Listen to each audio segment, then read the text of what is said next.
Okay, today we have a ton to cover because this was a crazy weekend. Stuff happened with the NFL draft. There was the Sweet 16 going on. We had NBA action. Just everything that you can think of was happening. So let's get into it. So first, most pressing, let's start with the Sweet 16. There was a ton of good Sweet 16 games on Sunday and Saturday, and let's recap them, go over what was the most important. I think on Saturday, kind of the talk of the town was Oral Roberts. Oral Roberts basically outplayed Arkansas that whole game. Arkansas shot 11% from the three, which is crazy bad, except for they only took 9 threes. It's just not their game. But that was kind of one of the things that stood out to me in that game was everybody else in March Madness is like living or dying by the three. But Arkansas was somehow able to hold on and withstand Oral Roberts. They beat them 72-70. Oregon State beat Loyola on Saturday as well. Villanova lost to Baylor. Baylor beat Villanova. And that one was pretty crazy because Villanova basically dominated the first half of that game. And then Baylor started out just super strong in the second half and kept it going. Just did not allow Villanova to catch back up to them. So they look really strong right now. Definitely, they're a 1 seed and they're playing like it right now for sure. Moving on, there was, the late game Saturday was Syracuse and Houston. That one, it was just, the story is the teams that are losing here aren't shooting the three well, and Syracuse has been all about the three ball. Buddy Boeheim, has just been a legend recently because he's been knocking down threes. He took some bad shots near the end of the game, but nothing was falling all game. Houston handled that one pretty well. They won that, let's see.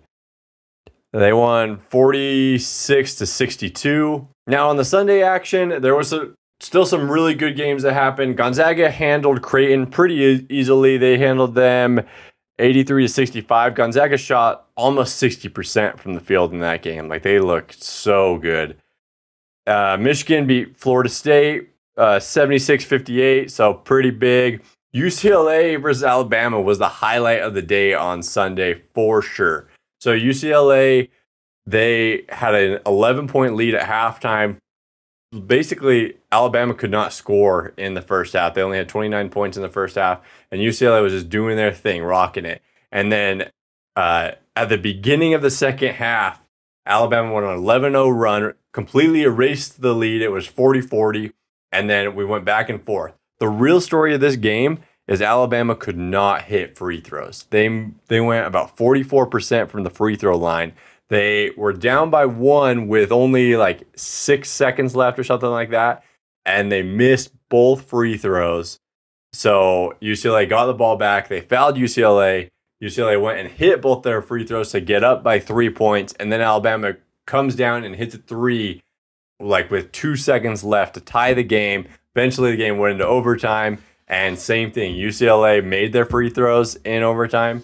Alabama didn't, and just didn't have a chance from there. So shooting 44%, that's got to be hard. It's got to be hard to be able to look at one stat and be like, if we would have done that better, we probably would have won the game. But very exciting overtime game. They had a huge comeback, but they could just make free throws. They would be moving on to the Elite Eight, but they're not. Right now, currently, as I'm filming this, Oregon is down to USC.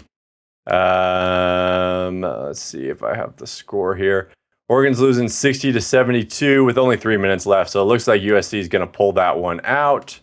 And they'll go on and face Gonzaga. So the Elite Eight schedule today, Monday, Oregon State plays Houston. Arkansas plays Baylor. And then tomorrow on Tuesday, UCLA versus Michigan and Gonzaga USC play. So more college basketball action. We love it. Got to keep it going.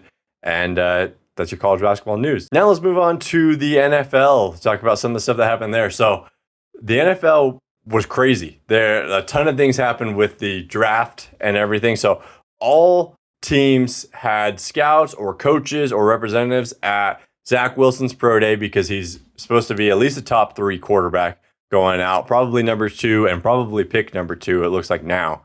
But more into that. Well, they were all there so they can all talk and communicate and everything, and all of a sudden it broke.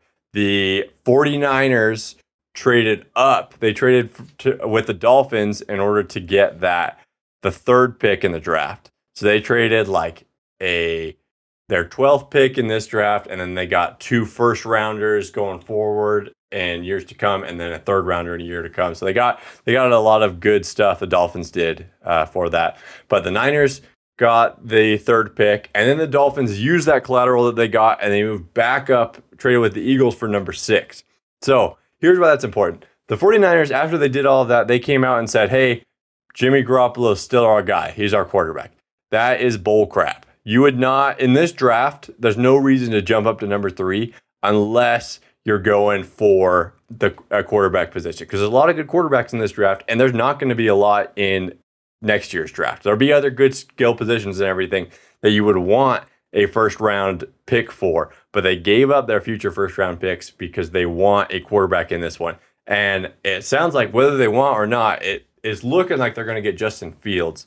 The Eagles came out, and apparently the Eagles were also looking to trade up for that third spot, but they only wanted it if Zach Wilson would still be there. And in there, as all the coaches were meeting and everything, they were told or felt or something that Zach was going to go to the Jets at 2, so they didn't want to go up to that third spot. So really looking like Trevor Lawrence 1, Zach Wilson 2 to the Jets, and Justin Fields 3 to the 49ers, which I think is genius.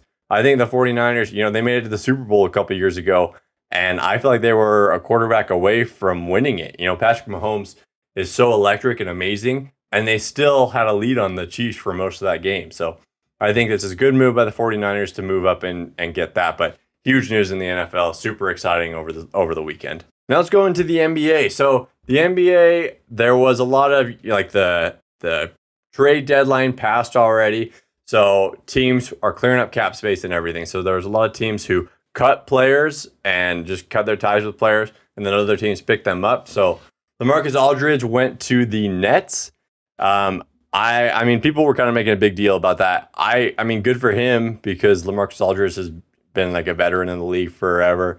So it'd be nice for him to go to a place that's having a lot of success right now. But I mean, he's not going to help the Nets that much. If anything, he'll just take shots away from the freak athletes and great basketball players that they already have. But LaMarcus Aldridge went to the Nets. That's something people will be talking about. And then Andre Drummond went to the Lakers. So big. I think that one actually is pretty big for them. I think Andre Drummond is still special, can do a lot of things. So I think that'll help, especially with Anthony Davis is out right now. He's supposed to be coming back soon, but it's all about bench depth in the playoffs. So they're really gearing up for the playoffs and making sure that everyone's healthy. Speaking of that, everybody's sitting out right now. There's a ton of people who have been out with legitimate injuries. I don't think anyone's faking an injury, but there's a lot of people who have legitimate injuries that they're really taking their time getting them back into play, which is good, makes sense. But I think more than anything, it makes sense because of what we saw with the bubble. The Heat really had no business making it to the finals last year. But I think Jimmy Butler, when he had that time off to just recover and everything, and granted, everybody had the same amount of time off, but for some people it really helped them, and for some people it seemed like it didn't do much or didn't help at all. But Jimmy Butler came back, and he was so dominant throughout the whole NBA playoffs. He basically dominated until his body gave out, and he was just limping around in the finals against the Lakers. So I think people saw that, they realized okay, we need a big burst at the end. We needed the Jimmy Butler effect, because he took out a lot of people doing that in the East. The Heat should not have made it, but he just bowled over all these people until his body finally gave out after doing it night in, night out. So I think everyone's resting up, making sure their players are ready, and it just makes sense. Finally, and I don't really have time to cover this because the whole point of this is being really fast, but we'll get more into it tomorrow. Opening day is on Thursday for the MLB, so big news there for any baseball fans. We'll be covering some of the action. It's early in the baseball season. Who knows what's going to end up happening? So I don't know how deeply we'll cover it, but we'll keep you up to date for sure. Thanks for being a busy fan.